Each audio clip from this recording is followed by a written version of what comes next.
Hey everyone, my name is Sofia Guerrero, and today we'll be discussing how is it that the leaflet by the 1905 Santa Fe and Harvey Company embodied the aesthetic conventions of primitivism and the Western aesthetic.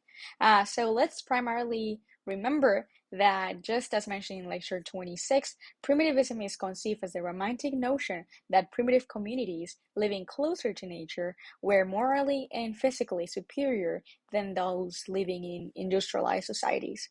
In the leaflet, we can clearly detect this concept by analyzing three specific phrases, which are, first of all, stating that without exception, the Moki or Hopi Indians were the most primitive Indians in the country, and they have been seen by comparatively few white people.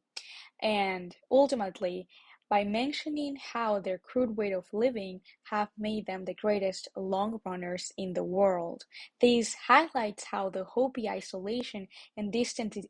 development from industrialization has helped them not only preserve their traditions and their culture, but also allow them to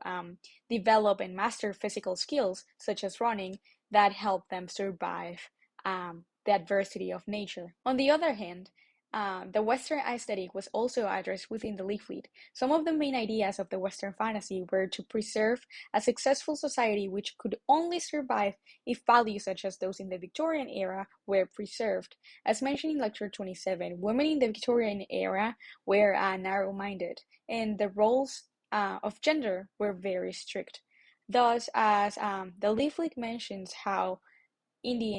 the Hopi Indians, clinged tenaciously to their crude way of living, where women built and owned houses and husbands were tenets of good behavior. This portrays a critique to their way of living, as they do not completely incorporate the public and the domestic spheres to their lives, where perhaps the economic means of building and owning a house are to be linked to the husbands, and the wife is to be the one in good behavior, submissive, and should embody those values of the domestic sphere.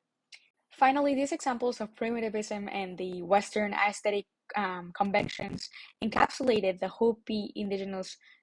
community in a lesser social class, where even if the white elite value their crafts and their proximity to nature, their chosen life restricted their access to a wealthier or higher status, as their monetary